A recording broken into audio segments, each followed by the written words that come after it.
So, students, in this session, we are going to start with the topic fertilization, right? In our last videos, we have already discussed male reproductive system, female reproductive system, gametogenesis, right? Structure of sperm and ovum, and menstrual cycle, like, right? So, ਅਸੀਂ already ਪੜ੍ਹ ਚੁੱਕੇ ਹਾਂ ਕਿਵੇਂ ਮੇਲ ਤੇ female ਦੇ gamete ਬਣਦੇ ਨੇ ਮੇਲ gamete ਕਿੱਥੇ ਬਣਦੇ ਨੇ ਕਿੱਥੇ ਫਾਰਮ ਹੁੰਦੇ ਨੇ ਇਨਸਾਈਡ ਦ ਟੈਸਟੀਜ਼ ਸੈਮੀਨੀਫੈਰਸ ਟਿਬਿਊਲਸ ਦੇ ਵਿੱਚ ਐਂਡ ਫੀਮੇਲਸ ਗੈਮੀਟ ਕਿੱਥੇ ਬਣਦੇ ਨੇ ovary right so the topic ਵਿਚ we are going to discuss today is how male and female gamete ਫਿਊਜ਼ਸ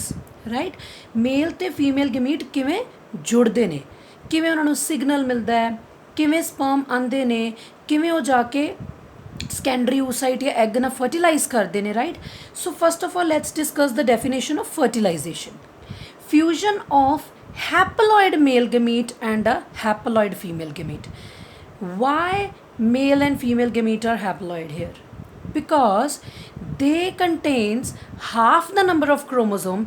as compared to other body cells. ਸਾਡੀ ਬਾਕੀ body cells ਦੇ ਵਿੱਚ 46 chromosome ਹੁੰਦੇ ਨੇ ਤਾਂ ਮੇਲ ਤੇ ਫੀਮੇਲ ਗੈਮੀਟ ਦੇ ਵਿੱਚ 23 chromosome ਹੁੰਦੇ that is why ਉਹ ਹੈਪਲੋਇਡ ਕੰਡੀਸ਼ਨ ਦੇ ਵਿੱਚ ਨੇ ਸੋ ਮੇਲ ਤੇ ਫੀਮੇਲ ਗੈਮੀਟ ਦੀ ਫਿਊਜ਼ਨ ਨੂੰ ਜਦੋਂ ਜੋੜਦੇ ਨੇ 23 chromosome ਮੇਲ ਗੈਮੀਟ 'ਚ ਹੈ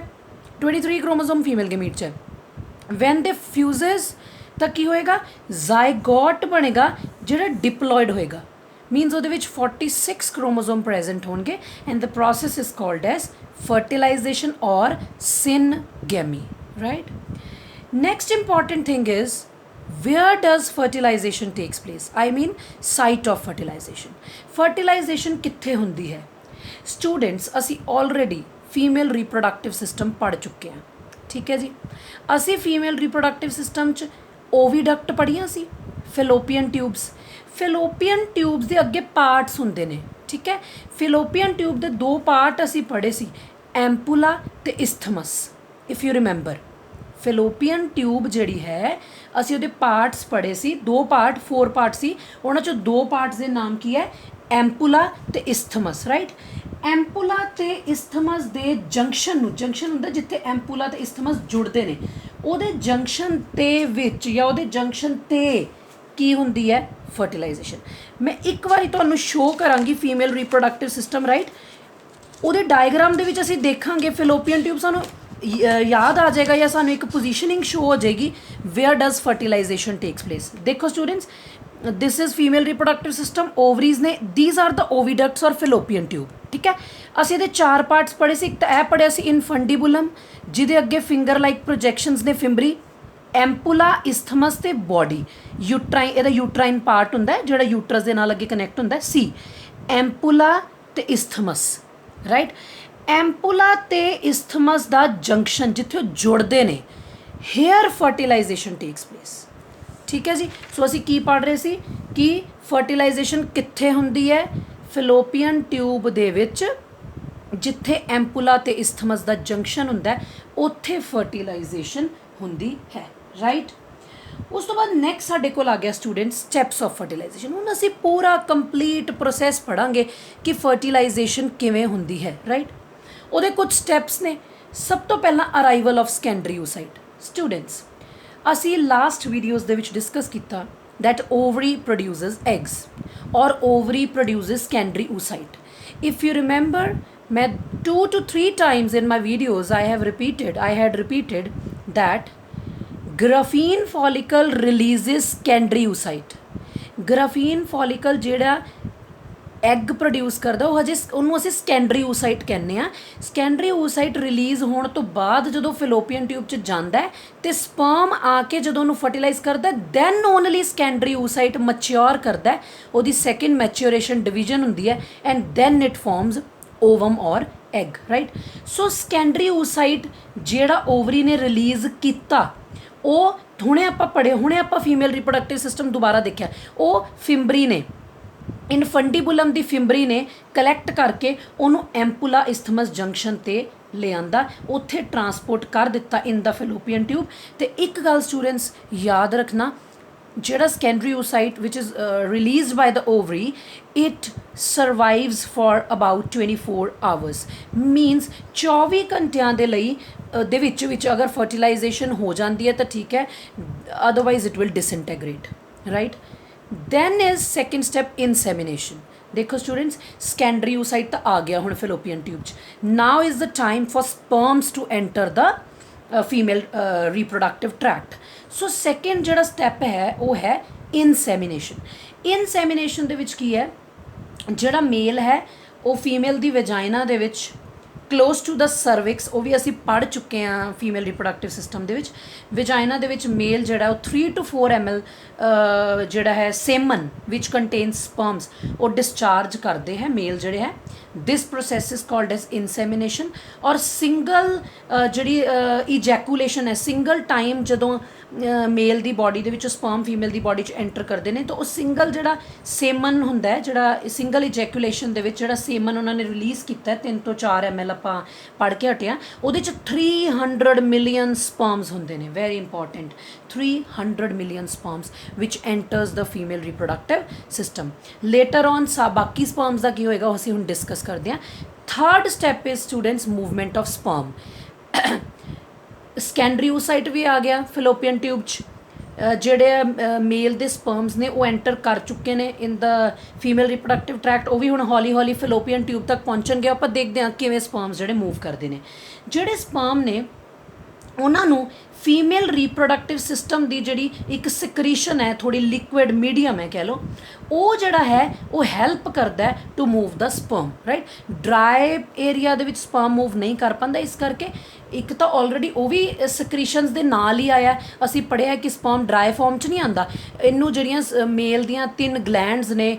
ਵੀ have bulbourethral gland, seminal vesicles, Cowper's gland, right. ਉਹ ਜਿਹੜੀਆਂ ਗਲੈਂਡਸ ਨੇ ਉਹਨਾਂ ਦੀ ਸਕਰੀਸ਼ਨ ਦੇ ਨਾਲ ਸਪਰਮ ਆਉਂਦੇ ਹੈ, ਰਾਈਟ। ਸੋ ਈਵਨ ਫੀਮੇਲ ਰਿਪਰੋਡਕਟਿਵ ਸਿਸਟਮ ਦੇ ਵਿੱਚ ਐਂਟਰ ਕਰਕੇ ਫੀਮੇਲ ਰਿਪਰੋਡਕਟਿਵ ਟਰੈਕਟ ਦਾ ਵੀ ਫਲੂਇਡ ਜਿਹੜਾ ਹੈ ਉਹਨੂੰ ਮੂਵ ਕਰਾਉਣ ਦੇ ਵਿੱਚ ਹੈਲਪ ਕਰਾਉਂਦਾ ਹੈ। ਦੈਨ ਜਦੋਂ ਸਪਰਮ ਐਂਟਰ ਕਰ ਗਿਆ, ਹੁਣ ਉਹਨੇ ਮੂਵ ਕਰਕੇ ਕਿੱਥੋਂ ਤੱਕ ਜਾਣਾ ਹੈ, ਫਲੋਪੀਅਨ ਟਿਊਬ ਤੱਕ। ਸਮਹਾਓ ਉਹਨੂੰ ਕੋਈ ਨਾ ਕੋਈ ਐਸੀ ਚੀਜ਼ ਹੈ, ਕੋਈ ਨਾ ਕੋਈ ਐਸੀ ਕੰਟਰੈਕਸ਼ਨ ਹੈ, ਮੂਵਮੈਂਟ ਹੈ ਜਿਹੜੀ ਉਹਦੀ ਹੈਲਪ ਕਰੂਗੀ। ਸੋ ਉਸ ਸਮੇਂ ਯੂਟਰਸ ਤੇ ਫਲੋਪੀਅਨ ਟਿਊਬ ਜਿਹੜਾ ਫੀਮੇਲ ਰਿਪਰੋਡਕਟਿਵ ਸਿਸਟਮ ਦੇ ਪਾਰਟਸ ਨੇ ਉਹ ਹੈਲਪ ਕਰਦੇ ਨੇ ਸਪਰਮ ਨੂੰ ਮੂਵ ਕਰਨ 'ਚ, ਉਹ ਕੰਟਰੈਕਟ ਕਰਦੇ ਨੇ and they help the sperm to move, right. Later on ਜਦੋਂ ਮੂਵ ਕਰ ਜਾਂਦਾ ਫਿਰ ਲੇਟਰ ਔਨ ਸਪਰਮ ਆਪਣੇ ਆਪ ਵੀ ਮੂਵ ਕਰਦਾ, ਰਾਈਟ। ਉਸ ਤੋਂ ਬਾਅਦ 2 ਐਸੀਆਂ ਹਾਰਮੋਨਸ, ਤੁਹਾਨੂੰ 1 ਮਾਰਕ ਦਾ ਕੁਐਸਚਨ ਆ ਸਕਦਾ ਹੈ, 2 ਐਸੀਆਂ hormones which causes the contractions in the female reproductive tract so that sperm can easily move. ਉਹ ਨੇ prostaglandins and oxytocin. These are the 2 important hormones, prostaglandins and oxytocin, ਜਿਹੜੀਆਂ ਸਪਰਮ ਦੀ motility means movement ਦੇ ਵਿੱਚ help ਕਰਾਉਂਦੀਆਂ ਨੇ, ਕਿਉਂਕਿ ਉਹ ਫੀਮੇਲ ਰਿਪਰੋਡਕਟਿਵ ਟਰੈਕਟ ਦੇ ਯੂਟਰਸ ਨੂੰ ਦੈਨ ਉਹਨਾਂ ਦੀ ਫਿਲੋਪੀਅਨ ਟਿਊਬਸ ਨੂੰ ਕੰਟਰੈਕਟ ਕਰਾਉਂਦੀ ਹੈ so that sperm can move. So ਵੈਸੇ ਤਾਂ ਸਟੂਡੈਂਟਸ ਜਿਹੜੀ ਫੀਮੇਲ ਰਿਪਰੋਡਕਟਿਵ ਟਰੈਕਟ ਹੈ ਉਹ ਬਿਟ ਐਸਿਡਿਕ ਹੈ, ਠੀਕ ਹੈ ਜੀ। ਉਹਦੀ ਐਸਿਡਿਟੀ ਕਰਕੇ ਮਿਲੀਅਨ ਆਫ ਸਪਰਮ ਤਾਂ ਪਹਿਲਾਂ ਹੀ ਮਰ ਜਾਂਦੇ ਹੈ, ਕਿਲ ਹੋ ਜਾਂਦੇ ਆ। ਬਟ ਫਿਰ ਵੀ ਹੰਡਰਡਸ ਆਫ ਸਪਰਮ ਜਿਹੜੇ ਨੇ ਉਹ ਐਟਲੀਸਟ ਫਿਲੋਪੀਅਨ ਟਿਊਬ ਤੱਕ ਪਹੁੰਚ ਜਾਂਦੇ ਨੇ, ਠੀਕ ਹੈ ਜੀ। ਸਾਡਾ ਜਿਹੜਾ ਇਹ ਅਸੀਂ ਪੜ੍ਹ ਰਹੇ ਸੀ ਉਹਦਾ ਟਾਰਗੇਟ ਵੀ ਇਹੀ ਸੀ ਕਿ ਫਿਲੋਪੀਅਨ ਟਿਊਬ ਤੱਕ ਜਿਹੜੇ ਸਪਰਮ ਹੈ ਉਹ ਐਂਟਰ ਕਰਨ, right. So millions of sperm ਤਾਂ ਆਲਰੇਡੀ ਮਰ ਚੁੱਕੇ ਨੇ, ਕਿਲ ਹੋ ਚੁੱਕੇ। ਤੁਸੀਂ ਪੜ੍ਹਿਆ ਸੀ 300 ਮਿਲੀਅਨ ਸਪਰਮਸ ਐਂਟਰ ਕਰਦੇ ਨੇ ਅਤੇ ਉਹਨਾਂ 'ਚੋਂ ਕਾਫੀ ਜਿਹੜੇ ਉਹ ਡੈਡ ਹੋ ਜਾਂਦੇ ਨੇ। ਸਟਿਲ ਹੰਡਰਡਸ ਆਫ ਸਪਰਮ ਜਿਹੜੇ ਉਹ ਐਂਟਰੀ ਉਹ they can enter into the fallopian tubes, ਠੀਕ ਹੈ ਜੀ। ਨੈਕਸਟ ਸਟੈਪ ਆ ਗਿਆ ਸਾਡੇ ਕੋਲ capacitation of sperms, right. Students ਦੇ ਫਾਈਨਲ ਸਟੈਪ ਹੈ,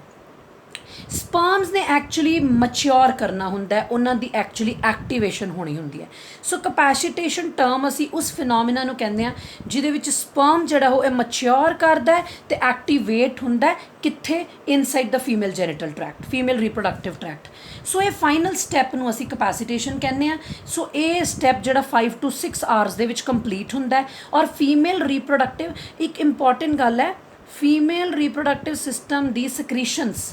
ਜਿਹੜੀਆਂ ਨੇ ਉਹ ਸਪਰਮ ਦੇ ਅਰਾਊਂਡ ਐਸੇ ਸਬਸਟੈਂਸਿਸ ਕੁਝ ਐਸੀ ਚੀਜ਼ਾਂ ਨੂੰ ਹਟਾ ਦਿੰਦੀਆਂ ਨੇ ਸਬਸਟੈਂਸਿਸ ਨੂੰ ਜਿਹੜੇ ਸਪਰਮ ਨੂੰ ਅੱਗੇ ਰੋਕ ਰਹੇ ਸੀ ਇਨਹਿਬਿਟਰੀ ਫੈਕਟਰਸ ਕਹਿੰਦੇ ਜਿਹੜੇ ਕਿਸੇ ਚੀਜ਼ ਨੂੰ ਰੋਕਦੇ ਨੇ ਤਾਂ ਫੀਮੇਲ ਰੀਪਰੋਡਕਟਿਵ ਸਿਸਟਮ ਦੀਆਂ ਸਕ੍ਰੀਸ਼ਨਸ ਸਪਰਮ ਦੇ ਅਰਾਊਂਡ ਐਸੀਆਂ ਇਨਹਿਬਿਟਰੀ ਫੈਕਟਰਸ ਨੂੰ ਰਿਮੂਵ ਕਰਦੇ ਆ ਸੋ ਦੈਟ ਸਪਰਮ ਬਿਕਮਸ ਐਕਟਿਵ ਕਾਹਦੇ ਲਈ ਕਿਉਂਕਿ ਉਹਨੇ ਐਗ ਦੇ ਵਿੱਚ ਹੁਣ ਪੈਨੀਟ੍ਰੇਟ ਕਰਨਾ ਹੈ ਉਹਦੇ ਵਿੱਚ ਵੜਨਾ ਹੈ ਰਾਈਟ ਸੋ ਹੁੰਦਾ ਕੀ ਹੈ ਸਟੂਡੈਂਟ ਅਸੀਂ ਸਪਰਮ ਦਾ ਸਟਰਕਚਰ ਪੜ੍ਹਿਆ ਸੀ ਸਪਰਮ ਦੇ ਸਟਰਕਚਰ ਦੇ ਵਿੱਚ ਆ ਦੇਖੋ ਅੱਪਰ ਪਾਰਟ ਨੂੰ ਅਸੀਂ ਕੀ ਬੋਲਦੇ ਹਾਂ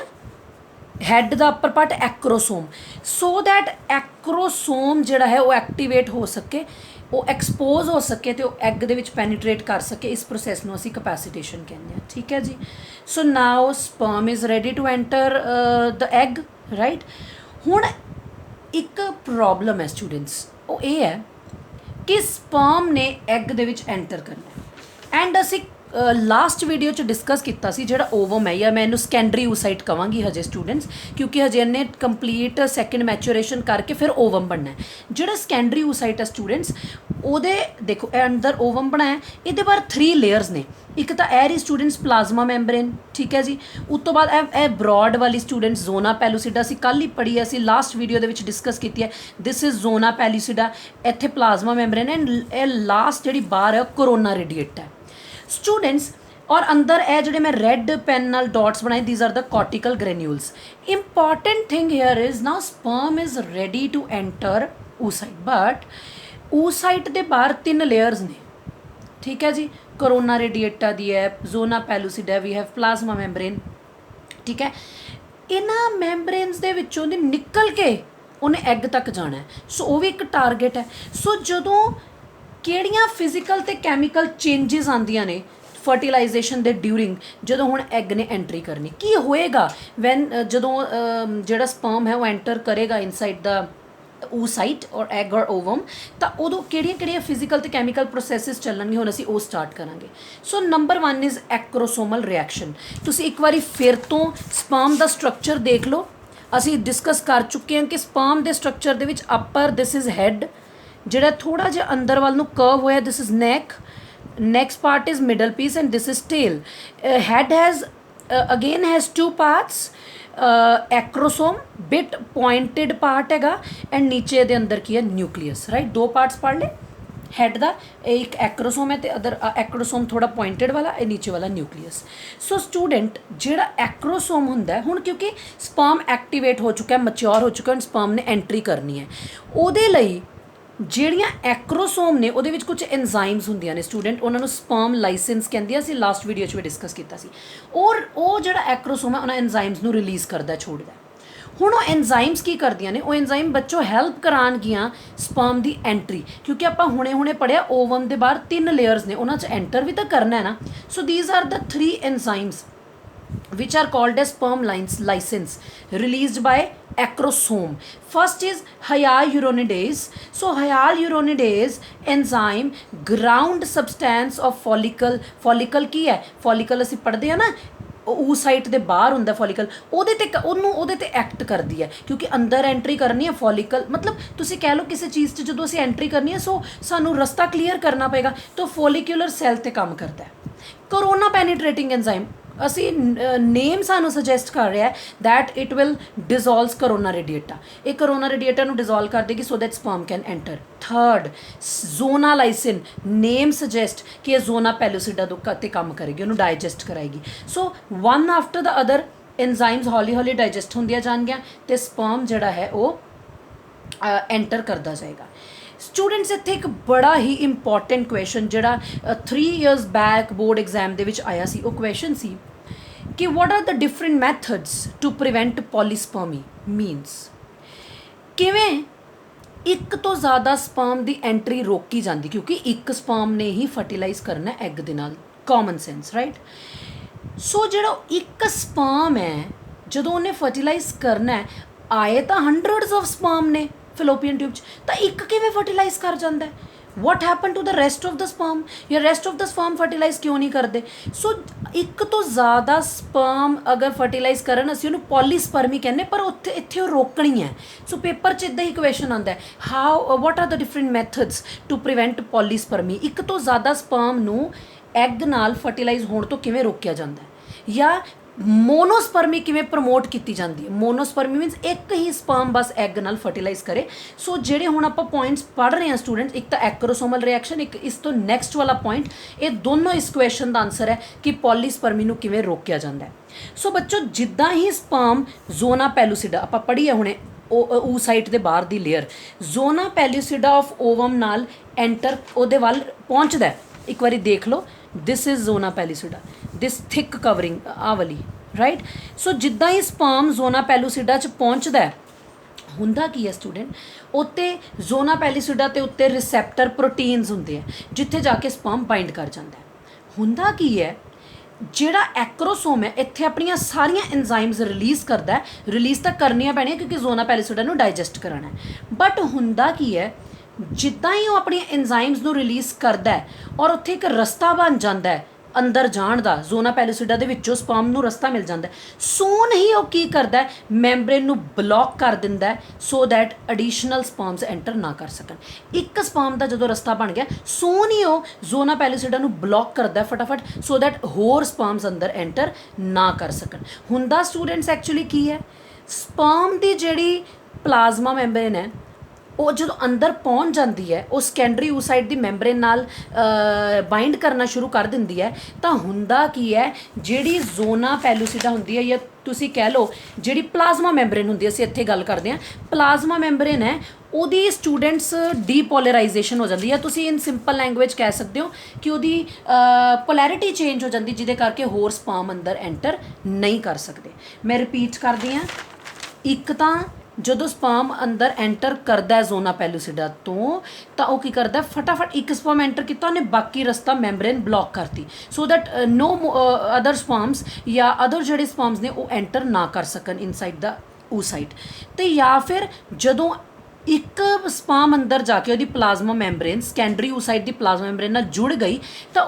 ਉਹਦੀ ਪਲਾਜ਼ਮਾ ਮੈਂਬਰੇਨ ਦੀ ਪੋਲੈਰਿਟੀ ਬਦਲ ਦਿੰਦਾ ਡੀਪੋਲਰਾਈਜੇਸ਼ਨ ਕਰ ਦਿੰਦਾ ਤਾਂ ਜਦੋਂ ਉਹਦੀ ਪੋਲੈਰਿਟੀ ਬਦਲਦੀ ਹੈ ਹੋਰ ਸਪਰਮ ਐਂਟਰ ਨਹੀਂ ਕਰਦਾ ਸੋ ਬੇਟਾ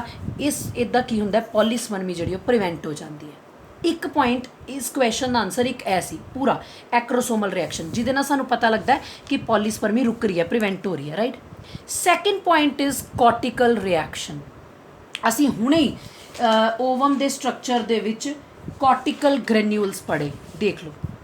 See, here are the cortical granules. ठीक है जी रेड डॉट्स ना ਜਿਹੜੇ ਮੈਂ ਡਰਾ ਕੀਤੇ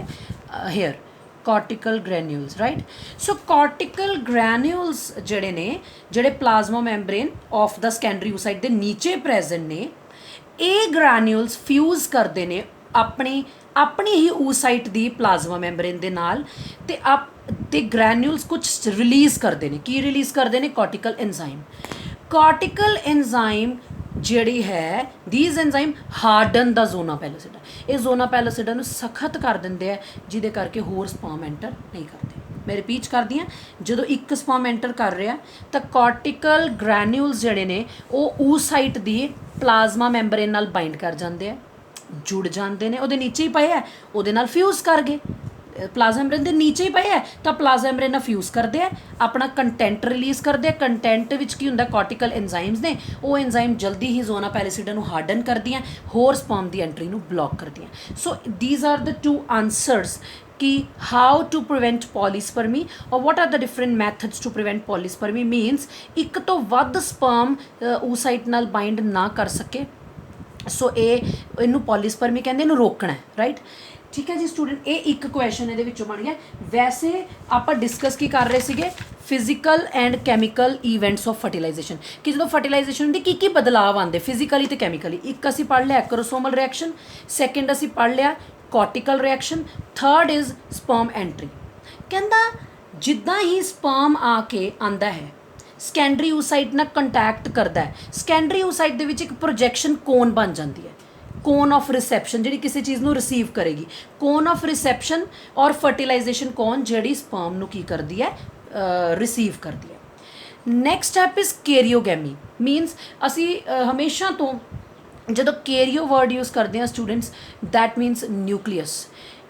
ਗੈਮੀ means fusion or amphimixis means fusion of two nucleus ਹੁਣ ਇੱਥੇ ਕੀ ਹੋਏਗਾ ਸਪਰਮ ਦਾ ਨਿਊਕਲੀਅਸ ਤੇ ਐਗ ਦਾ ਨਿਊਕਲੀਅਸ ਫਰਟੀਲਾਈਜੇਸ਼ਨ ਕਰਨਗੇ ਫਿਊਜ਼ ਕਰਨਗੇ this is called as karyogamy finally ਉਹ ਫਰਟੀਲਾਈਜੇਸ਼ਨ ਕਰਨ ਜਾ ਰਹੇ ਨੇ ਸੋ ਸਪਰਮ ਜਿਹੜਾ ਹੈ ਜਦੋਂ ਉਹ ਸੈਕੰਡਰੀ ਓਸਾਈਟ 'ਚ ਐਂਟਰ ਕਰਦਾ ਹੈ ਮੈਂ ਥਰਡ ਫੋਰਥ ਟਾਈਮ ਦੱਸ ਰਹੀ ਹਾਂ ਕਿ ਸੈਕੰਡਰੀ ਓਸਾਈਟ ਦੀ ਹੁਣ ਸੈਕਿੰਡ ਮੈਚੂਰੇਸ਼ਨ ਡਿਵੀਜ਼ਨ ਹੋਣੀ ਹੈ ਔਰ ਸੈਕਿੰਡ ਮੈਚੂਰੇਸ਼ਨ ਡਿਵੀਜ਼ਨ ਹੋਣ ਤੋਂ ਬਾਅਦ ਹੁਣ ਉਹ ਐਗ ਜਾਂ ਓਵਮ ਕਹਿਲਾਏਗਾ ਸੋ ਉਹ ਜਿਹੜਾ ਐਗ ਜਾਂ ਓਵਮ ਬਣਿਆ ਹੈ ਉਹਦਾ ਨਿਊਕਲੀਅਸ ਵਿਚ is called as female pronucleus ਤੇ ਜਿਹੜਾ ਸਪਰਮ ਦੇ ਹੈੱਡ ਦੇ ਵਿੱਚ ਨਿਊਕਲੀਅਸ ਹੈ ਆਪਾਂ ਹੁਣੇ ਦੇਖ ਕੇ ਆਏ ਸਪਰਮ ਦੇ ਹੈੱਡ ਦੇ ਵਿੱਚ ਵੀ ਨਿਊਕਲੀਅਸ ਹੈ ਮੇਲ ਪ੍ਰੋ ਨਿਊਕਲੀਅਸ ਸਪਰਮ ਦਾ ਮੇਲ ਪ੍ਰੋ ਨਿਊਕਲੀਅਸ ਤੇ ਐਗ ਦਾ ਫੀਮੇਲ ਪ੍ਰੋ ਨਿਊਕਲੀਅਸ ਹੁਣ ਦੋਨੋਂ ਕੀ ਕਰ ਜਾਂਦੇ ਨੇ ਉਹ ਕਲੋਜ਼ ਆਉਂਦੇ ਨੇ ਦੋਨਾਂ ਦੀ ਬਾਹਰਲੀ ਮੈਂਬਰੇਨ ਟੁੱਟਦੀ ਹੈ ਦੇ ਮਿਕਸਿਸ ਅਪ ਆਪਸ 'ਚ ਜੁੜ ਜਾਂਦੇ ਨੇ ਦੋਨਾਂ ਦੇ ਕ੍ਰੋਮੋਜ਼ੋਮ ਆਪਸ 'ਚ ਮਿਕਸ ਹੋ ਜਾਂਦੇ ਹਨ the process is called as karyogamy and after the fusion of the two pronuclei zygote is formed right students ਕੀ ਬਣ ਜਾਂਦਾ ਸਾਡੇ ਕੋਲ ਜ਼ਾਈਗੋਟ ਸੋ ਲਾਸਟ ਵਿੱਚ ਅਸੀਂ ਪੜਾਂਗੇ ਕਿ ਇਸ ਫਰਟੀਲਾਈਜੇਸ਼ਨ ਦੀ ਸਿਗਨੀਫਿਕੈਂਸ ਕੀ ਹੈ ਠੀਕ ਹੈ ਜੀ ਇੱਕ ਛੋਟਾ ਜਿਹਾ ਟੌਪਿਕ ਹੈ ਬਟ ਮੈਂ ਤੁਹਾਨੂੰ ਦੱਸਦਾ ਹੁਣ ਲੇਟਰ ਔਨ ਕੀ ਹੋਣ ਵਾਲਾ ਹੈ ਜ਼ਾਈਗੋਟ ਬਣ ਗਿਆ ਸਟੂਡੈਂਟਸ ਰਾਈਟ ਸੋ ਜਦੋਂ ਜ਼ਾਈਗੋਟ ਬਣ ਜਾਂਦਾ ਹੈ ਉਸ ਤੋਂ ਬਾਅਦ ਨੈਕਸਟ ਸਟੈਪ ਦੇ ਵਿੱਚ ਉਹਦੀ ਕਲੀਵੇਜ ਸ਼ੁਰੂ ਹੋਏਗੀ ਡਿਵੀਜ਼ਨ ਰਾਈਟ ਕਲੀਵੇਜ ਹੋਏਗੀ ਤਾਂ ਐਮਬਰੀਓ ਦੀ ਅਲੱਗ-ਅਲੱਗ ਸਟੇਜਸ ਬਣਨਗੇ ਉਹ ਅਸੀਂ ਨੈਕਸਟ ਵੀਡੀਓ 'ਚ ਡਿਸਕਸ ਕਰਾਂਗੇ ਇੱਥੇ ਹੁਣ ਅਸੀਂ ਲਾਸਟ ਵਿੱਚ ਦੋ ਸ਼ਾਰਟ ਟੌਪਿਕਸ ਡਿਸਕਸ ਕਰ ਰਹੇ ਹਾਂ number 1 is significance of fertilization right ਹੁਣ ਫਰਟੀਲਾਈਜੇਸ਼ਨ ਤੁਸੀਂ ਦੇਖੀ ਕੀ ਹੁੰਦੀ ਹੈ fusion of male and female gamete ਕੀ ਲੱਗਦਾ ਕੀ ਸਿਗਨੀਫਿਕੈਂਸ ਕੀ ਹੈ ਸੋ ਸਟੂਡੈਂਟ ਪਹਿਲਾ ਜਿਹੜਾ ਸਿਗਨੀਫਿਕੈਂਸ ਹੈ ਆਫ ਦ ਫਰਟੀਲਾਈਜੇਸ਼ਨ ਉਹ ਸਾਡੇ ਕੋਲ ਕੀ ਹੈ ਕਿ ਇਹ ਇੱਕ ਸਟਿਮੂਲਸ ਪ੍ਰੋਵਾਈਡ ਕਰਦਾ ਐਗ ਨੂੰ to complete its maturation it provides stimulus student stimulus ਕੀ ਹੁੰਦਾ ਜਦੋਂ ਅਸੀਂ ਕਿਸੇ ਚੀਜ਼ ਨੂੰ ਕੋਈ ਐਕਟੀਵੇਸ਼ਨ ਦਿੰਦੇ ਹਾਂ ਤਾਂ ਅੱਗੋਂ ਰਿਸਪੌਂਸ ਆਉਂਦਾ ਇਹ ਕਿਹਨੂੰ ਸਟਿਮੂਲਸ ਪ੍ਰੋਵਾਈਡ ਕਰਦਾ ਫॉर द ਐਗ ਨੂੰ ਦਿੰਦਾ ਸੋ ਦੈਟ ਉਹ ਕੀ ਕਰ ਸਕੇ to complete its maturation students again ਉਹੀ ਗੱਲ ਆ ਗਈ ਕਿ ਫਰਟੀਲਾਈਜੇਸ਼ਨ ਹੋਣ ਤੋਂ ਪਹਿਲਾਂ ਐਗ ਹਜੇ ਮੈਚਿਓਰ ਨਹੀਂ ਹੋਇਆ ਸੀ ਉਹ ਸੈਕੰਡਰੀ ਓਸਾਈਟ ਸੀ ਜਿਹੜਾ ਗ੍ਰਾਫੀਨ ਫੋਲੀਕਲ ਨੇ ਰਿਲੀਜ਼ ਕੀਤਾ ਸੀ ਜਦੋਂ ਫਰਟੀਲਾਈਜੇਸ਼ਨ ਹੁੰਦੀ ਹੈ ਦੈਨ ਓਨਲੀ ਇਹਨੂੰ ਸਟਿਮੂਲਸ ਔਰ ਸਿਗਨਲ ਮਿਲਦਾ ਕਿ ਆਪਣੀ ਮੈਚੂਰੇਸ਼ਨ ਨੂੰ ਇਹ ਕੰਪਲੀਟਲੀ ਮੈਚਿਓਰ ਹੋ ਸਕੇ ਦੈਨ ਸਟੂਡੈਂਟਸ ਫਰਟੀਲਾਈਜੇਸ਼ਨ ਓਵਮ ਨੂੰ ਐਕਟੀਵੇਟ ਕਰਦੀ ਹੈ ਕਿਹਨੂੰ ਐਕਟੀਵੇਟਸ ਕਰਦੀ ਹੈ ਐਕਟੀਵੇਟਸ ਓਵਮ ਕਾਹਦੇ ਲਈ to develop into new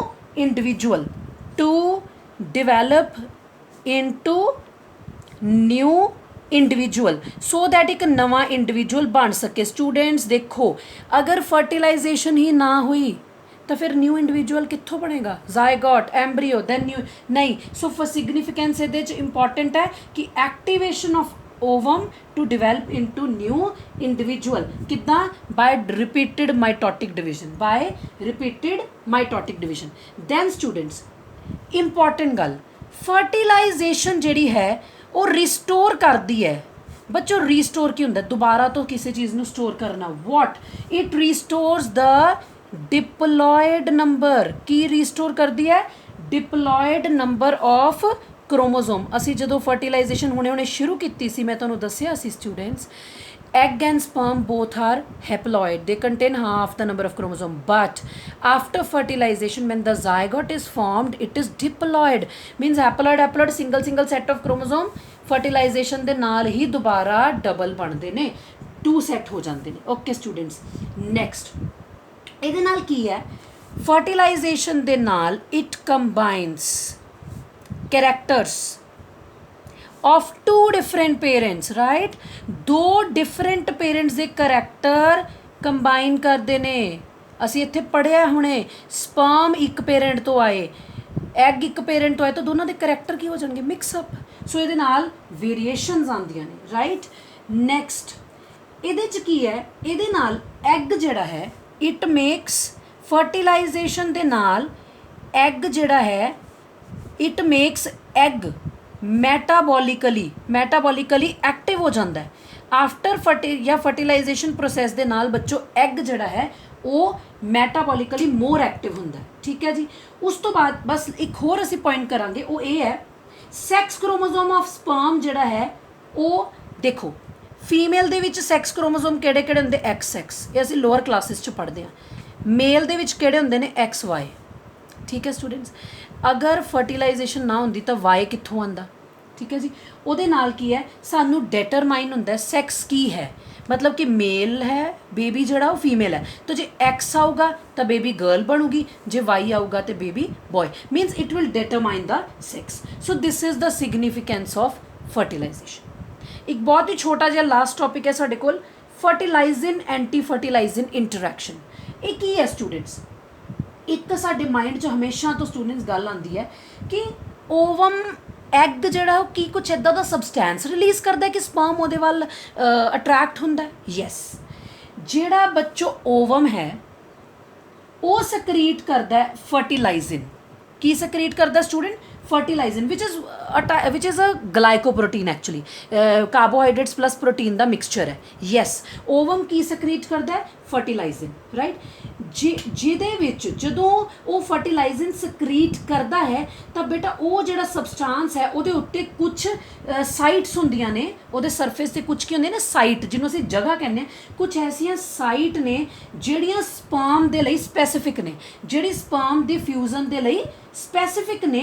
and हुंदा की है जिहड़ा स्पर्म है वो उन्हां साइट ते जाके किहदियां साइट जिहड़ा कैमिकल तुसीं सकरीट किया इहदे ते कुछ साइट्स ने, कुछ जगहावां ने जिहड़ियां स्पर्म नूं अपने वल अट्रैक्ट करदियां ने, वो स्पर्म दी बाइंडिंग साइट्स ने। तो स्पर्म जिहड़ा है वो अपने एंटी फर्टिलाइजन नाल, एंटी फर्टिलाइजन सबसटैंस दे नाल स्पर्म जिहड़ा है ये रिलीज़ करदा है। एंटी फर्टिलाइजन ते फर्टिलाइजन फिर आपस च की कर जांदे ने, जुड़ जांदे ने, मिक्स हो जांदे ने। सो एंटी फर्टिलाइजन जिहड़ा है वो एक तरह का अमाइनो एसिड है जिहड़ा स्पर्म दे स्ट्रक्चर ते प्रेजेंट हुंदा है। स्पर्म दे स्ट्रक्चर ते एंटी फर्टिलाइजन प्रेजेंट है विच इज़ अ अमाइनो एसिड। ये फर्टिलाइजन वाल अट्रैक्ट होंदा है। फर्टिलाइजन जिहड़ा है वो एक ग्लाइकोप्रोटीन है जिहदियां साइट्स इनू अट्रैक्ट करदियां ने। फर्टिलाइजन एंटी फर्टिलाइजन आपस च की कर जांदे ने, मिल जांदे ने। सो ये हुंदी है इदां हुंदी है फर्टिलाइजेशन, और इनू असीं कहने आ fertilizin anti fertilizin interaction, right. So ये सी students fertilization. So next video दे विच फिर असीं डिस्कस करांगे how embryo development takes place.